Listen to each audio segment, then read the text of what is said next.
Assalamualaikum warahmatullahi wabarakatuh. Selamat pagi anak-anak semua. Apa kabar? Nah, masih semangat untuk belajar ya? Anak-anak, pada pertemuan hari ini kita kembali lagi dengan saya Aditya Rizka Nandasari sebagai guru pengampu mata pelajaran Bahasa Indonesia di SMK PGRI 3 Malang. Nah, sayang sekali anak-anak kita masih belum diberikan kesempatan untuk bertatap muka secara langsung. Tetapi jangan khawatir karena kita masih bisa melakukan pembelajaran secara daring. Meskipun secara daring, anak-anak usahakan untuk tetap fokus untuk belajar. Sebelum kita mulai pembelajaran hari ini, sebelumnya saya akan menyampaikan rules atau aturan pembelajaran yang berlaku pada pertemuan hari ini. Yang pertama, silakan materi yang akan saya sampaikan disimak dengan baik dari awal sampai akhir. Usahakan kalian semua tetap fokus ya. Yang kedua, jangan lupa siapkan alat tulis berupa buku dan ballpoint untuk mencatat poin-poin penting yang akan saya sampaikan pada materi hari ini. Nah, setelah itu yang ketiga, untuk tugas, jangan lupa tugasnya dikerjakan sebaik mungkin dan semaksimal mungkin. Setelah itu, dikirimkan kepada guru pengajar mata pelajaran masing-masing. Nah, setelah itu, anak-anak jika ingin lebih santai, saya perbolehkan untuk mengambil atau mempersiapkan snack atau makanan ringan sebagai peneman kalian untuk memperhatikan materi yang saya sampaikan ini. Jangan lupa, meskipun kita pembelajaran di rumah, jangan lupa untuk menjaga kesehatan kalian. Rutin-rutinlah berolahraga dan cukupilah kebutuhan vitamin kalian melalui perbanyak konsumsi buah dan sayuran.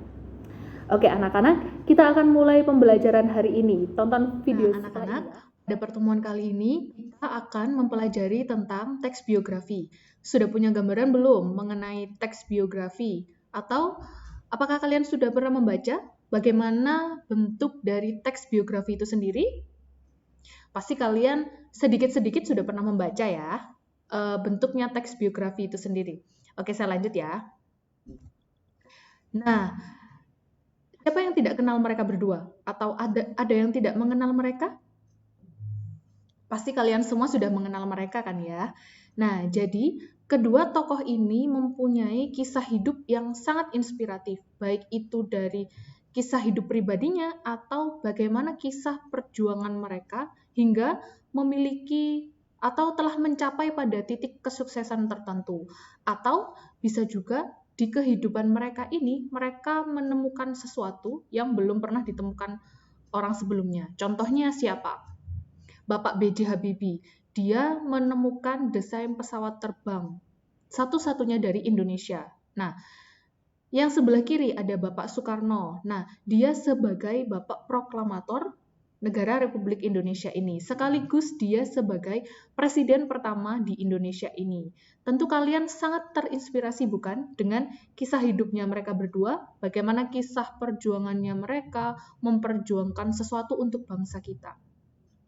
Banyak sekali bukan teks biografi tentang mereka berdua ini, banyak sekali yang menuliskan kisah hidup atau sesuatu hal-hal yang menginspirasi kita semua dari mereka berdua ini. Oke, saya lanjutkan ya. Nah, acap kali kita membaca teks biografi seorang tokoh, tetapi kita hanya sekedar membacanya tanpa mengetahui bagaimana cara membuat teks biografi. Nah, untuk itu pada pertemuan hari ini saya akan mengajarkan kepada kalian bagaimana cara membuat teks biografi.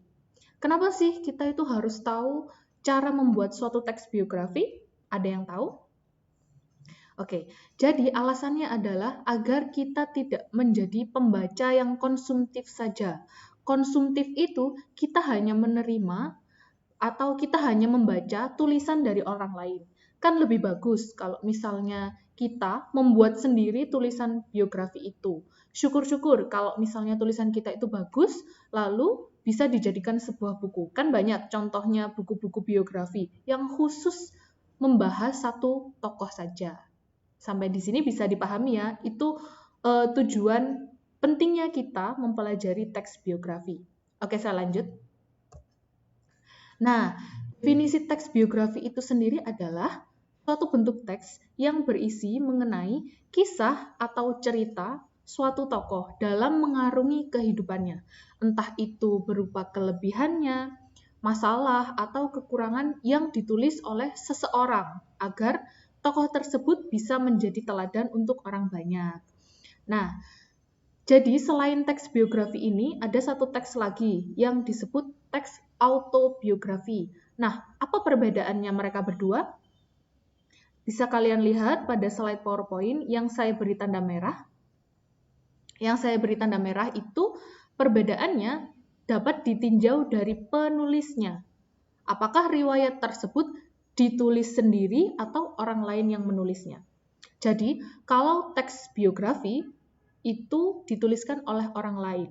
Tetapi, kalau teks autobiografi itu orang yang bersangkutan yang menuliskan sendiri kisah hidupnya. Contohnya begini, saya menuliskan kisah perjalanan hidup Bapak B.J. Habibie. Itu berarti saya menuliskan teks biografi. Berbeda jika Bapak B.J. Habibie menuliskan kisah perjalanan hidupnya sendiri. Itu namanya teks autobiografi. Sampai di sini paham ya? Saya lanjutkan. Nah, ciri-ciri teks biografi. Yang pertama, teks biografi ini harus memuat informasi berdasarkan fakta pada tokoh yang diceritakan dalam bentuk narasi. Jadi, yang pertama, kata kuncinya adalah fakta. Semua kisah hidup atau semua pengalaman yang diceritakan adalah real, sebuah kenyataan yang memang benar-benar terjadi atau yang sudah pernah dialami. Nah, menceritakannya dalam bentuk apa? Dalam bentuk narasi. Jadi bukan hanya sebagai data. Kalau data kan hanya dicantumkan poin-poinnya saja. Tetapi kita harus menceritakan dalam bentuk kalimat cerita atau narasi.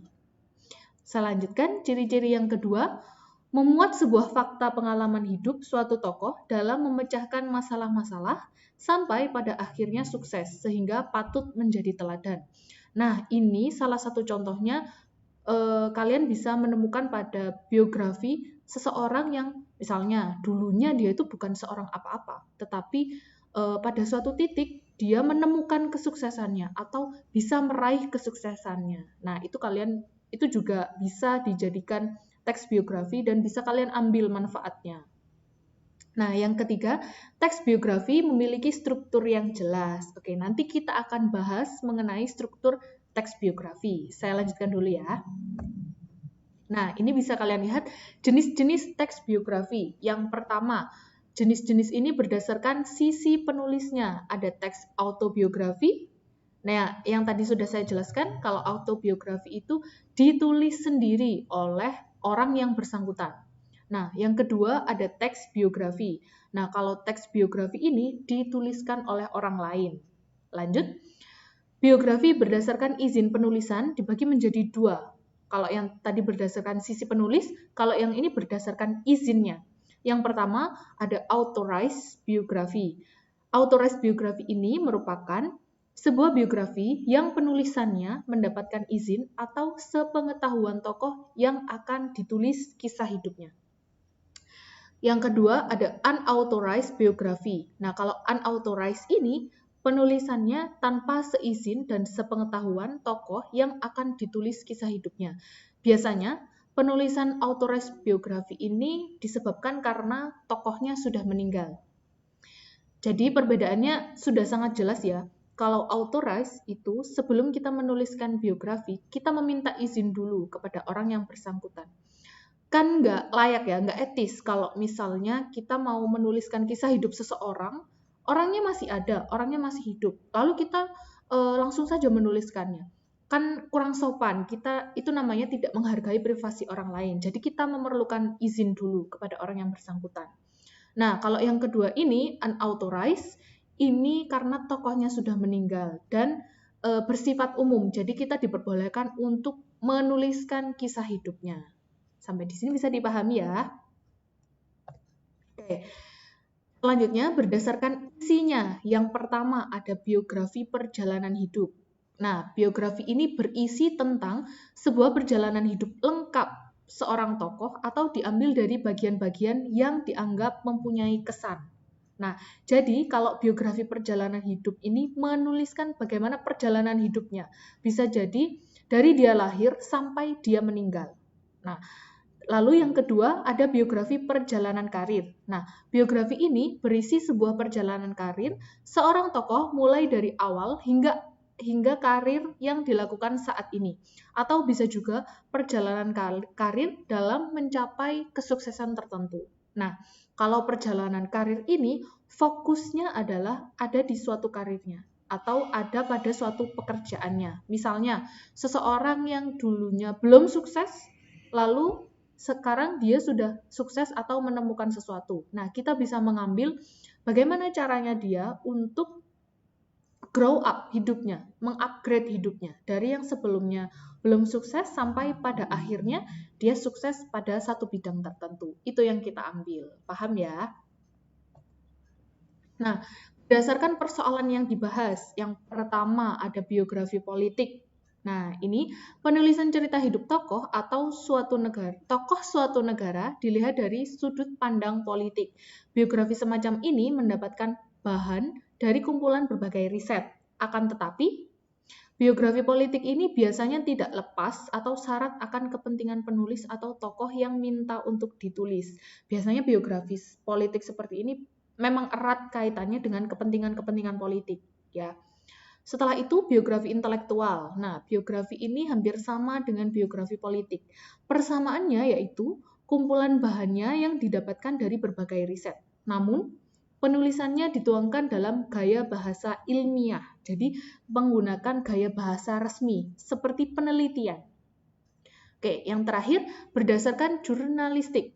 Nah, kalau biografi ini merupakan sebuah biografi yang penulisannya didapatkan dari hasil wawancara dengan tokoh yang akan ditulis atau tokoh yang menjadi rujukan sebagai bahan pendukung cerita. Jadi kita melakukan wawancara dulu kepada satu tokoh yang akan kita tuliskan biografinya. Itu namanya berdasarkan jurnalistik. Saya lanjutkan. Nah, ini berdasarkan sisi penerbitannya. Yang pertama, ada buku sendiri. Nah, kalau buku sendiri ini, ya dia menuliskan biografi, dia membuat buku biografi, setelah itu dia terbitkan sendiri. Itu namanya buku sendiri. Kalau buku subsidi, ini teks biografi yang kita mendapatkan dana dari sponsor. Itu namanya subsidi. Sampai di sini paham ya? Nah, tadi kan saya sudah mengatakan kalau kita akan membahas tentang struktur teks biografi. Nah, struktur sendiri itu apa? Struktur itu adalah bagian-bagian yang ada di dalam teks biografi. Nah, yang pertama ini apa? Yang pertama ada orientasi. Nah, pada tahap orientasi ini merupakan bagian pengenalan suatu tokoh. Nah, bagian ini biasanya berisi gambaran awal tentang tokoh tersebut di dalam teks biografi. Jadi pembukaannya. Setelah itu yang kedua ada peristiwa dan masalah. Nah, pada tahap ini adalah bagian kejadian atau peristiwa yang dialami oleh tokoh. Nah, bagian ini berisi penjelasan suatu cerita, baik itu berupa pemecahan masalah, proses berkarir, peristiwa menyenangkan, menegangkan, menyedihkan, hingga bagaimana dia mencapai kesuksesannya. Jadi, semua atau inti ceritanya itu ada pada tahap peristiwa dan masalah ini. Semuanya. Jadi pada tahap ini itu dijelaskan secara detail. Bagaimana perjuangannya dia mulai dari nol sampai dia meraih angka kesuksesan yang terbilang tinggi. Oke, saya lanjutkan. Nah, tahap yang ketiga itu ada reorientasi ya. Reorientasi. Nah, pada tahap ini adalah bagian penutup. Biasanya bagian ini berisi mengenai pandangan penulis kepada tokoh yang dikisahkan. Nah, reorientasi ini bersifat opsional. Jadi, boleh ada ataupun boleh tidak. Nah, pada bagian reorientasi ini kan berisi tentang pandangan penulis. Itu berarti argumentasi dari seseorang yang menuliskan biografi itu. Berarti argumentasinya kalian. Sampai di sini paham? Nah, sekarang saya lanjutkan pada unsur kebahasaan teks biografi. Yang pertama, menggunakan kata hubung. Nah, kata hubung itu sendiri adalah kata yang berfungsi sebagai penyambung antara satu kata dengan kata yang lain dalam sebuah kalimat dan juga kata hubung antara satu kalimat dengan kalimat yang lain. Nah, kata hubung ini juga bisa disebut sebagai konjungsi. Nah, kata hubung ini ada dua jenis. Yang pertama, konjungsi intrakalimat. Yang kedua adalah konjungsi antar kalimat. Nah, kalau konjungsi intrakalimat ini berada di dalam kalimat. Nah, kalau konjungsi antar kalimat ini konjungsi yang menghubungkan dua kalimat berbeda agar dua kalimat ini menjadi satu kalimat yang memiliki kesatuan yang utuh. Contohnya konjungsi intrakalimat. Ada kata dan, ada kata tetapi, lalu, kemudian. Contohnya seperti ini. Saya sedang membaca buku, tetapi Ridho sedang menulis teks biografi. Nah, itu kan suatu aktivitas, itu kan ada di dalam satu kalimat dan hanya membutuhkan satu konjungsi saja. Nah, tetapi kalau konjungsi antar kalimat, contohnya seperti ada kata oleh karena itu, akan tetapi, meskipun, demikian, atau tidak hanya itu. Contohnya, di tengah pandemi COVID ini, kita harus menjaga kesehatan kita. Oleh karena itu, SMK PGRI 3 Malang mewajibkan semua peserta didik menggunakan masker. Di situ ada dua unsur. Yang pertama, ada di tengah pandemi COVID. Yang kedua, unsur SMK PGRI 3 Malang mewajibkan semua peserta didik menggunakan masker. Itu kan dua unsur yang berbeda. Nah, kita satukan menggunakan konjungsi oleh karena itu, agar menjadi satu kalimat yang utuh. Sampai di sini paham ya? Oke. Yang kedua ada rujukan kata. Rujukan kata itu sendiri merupakan kata yang merujuk pada kata lain yang sudah diungkapkan sebelumnya. Kata rujukan dikategorikan menjadi beberapa bagian, antara lain. Yang pertama, ada kata rujuk benda. Contohnya, ini, itu kan merujuk kepada sesuatu. Nah, setelah itu ada kata rujuk tempat. Contohnya, di sini, di sana, atau di situ. Itu kan merujuk pada letak atau penempatan. Setelah itu, kata rujuk orang. Nah, ini bisa disebut sebagai kata ganti. Contohnya, dia, ia, beliau, mereka. Itu kan kata rujuk orang. Nah, saya lanjutkan. Setelah itu, peristiwa, waktu, dan tempat. Nah, di dalam teks biografi ini terdapat kata yang berfungsi menunjukkan peristiwa, waktu, dan tempat yang dialami oleh seorang tokoh. Sampai di sini paham ya? Nah, setelah itu ada kata kerja. Nah, kata kerja ini biasanya disebut sebagai verba. Nah, verba ini merupakan suatu kelompok kata yang menjelaskan sesuatu hal yang dilakukan oleh tokoh. Oke, saya lanjutkan. Nah, ini ada kata kerja. Nah, ini jenis-jenis kata kerja. Yang pertama, ada kata kerja dasar. Nah, kata kerja dasar ini adalah kata kerja yang masih dalam bentuk aslinya. Belum ditambahi imbuhan-imbuhan atau belum mengalami proses pengimbuhan. Contohnya ada kata adil, ambil, ajak, makan, minum, itu adalah kata kerja dasar. Nah, setelah itu kata kerja berimbuhan. Kata kerja imbuhan ini adalah kata kerja yang sudah mengalami penambahan, baik itu awalan, akhiran, maupun sisipan. Nah, dari kata kerja dasar, setelah itu berubah menjadi kata kerja imbuhan ini, bisa menimbulkan berbagai makna. Contohnya ini, mengambil, dari kata dasar, ambil. Nah, kata kerja dasarnya adalah ambil. Dia mendapatkan awalan maka kata kerjanya berubah menjadi mengambil. Berarti seseorang itu sedang mengambil sesuatu. Kalau kata kerjanya hanya ambil, itu kurang mendefinisikan melakukan tindakan. Nah, contohnya yang kedua ada kata dasar adil. Setelah itu mendapatkan awalan maka mengadil. Setelah itu, apakah dari kata mengadil ini sudah sesuai? Nah, kalau belum sesuai, maka ditambahkan akhiran i, maka menjadi mengadili. Begitu ya. Oke, terima kasih. Mungkin itu saja yang dapat saya sampaikan hari ini.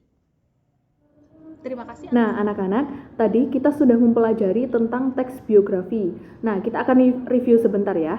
Nah, jadi teks biografi itu merupakan teks yang berisi tentang kisah perjalanan hidup seseorang yang dituliskan oleh orang lain. Nah, apa perbedaannya teks biografi dan autobiografi? Nah, kalau teks biografi itu penulisannya dilakukan oleh orang lain. Kalau teks autobiografi itu penulisannya dilakukan oleh tokoh yang bersangkutan. Artinya, dia menuliskan secara langsung bagaimana kisah hidupnya. Nah, tadi saya juga sudah menjelaskan jenis-jenis teks biografi. Ada unauthorized, ada authorized teks biografi. Setelah itu ada teks biografi berdasarkan wawancaranya, atau teks biografi politik juga ada. Nah, setelah itu saya tadi juga sudah menjelaskan tentang struktur kebahasaan yang ada di dalam teks biografi. Jika ada yang kurang paham, kalian bisa menanyakan kepada guru pengajar masing-masing ya, bisa melalui WhatsApp. Nah, sebelum itu saya ada sedikit tugas untuk kalian. Nah, jadi tugasnya silakan kalian membuat satu teks biografi berdasarkan tokoh yang kalian ketahui. Kalian bisa mengambil siapapun, bebas. Nah, setelah itu tugas teks biografinya silakan dikirimkan kepada WhatsApp guru pengampu masing-masing. Sampai di sini ada yang perlu ditanyakan? Baik anak-anak, mungkin itu saja pembelajaran kita hari ini. Semoga kita selalu dapat mengambil manfaat dari apa yang sudah saya sampaikan. Terima kasih banyak atas antusias kalian. Jangan lupa, meskipun kita pembelajaran melalui daring, tetapi kalian semua jangan lupa untuk selalu menjaga kesehatan kalian. Tetap di rumah, jangan lupa untuk rutin berolahraga, dan tetap konsumsi vitamin melalui perbanyak konsumsi buah dan sayuran. Nah, sampai jumpa di pertemuan berikutnya. Wassalamualaikum warahmatullahi wabarakatuh.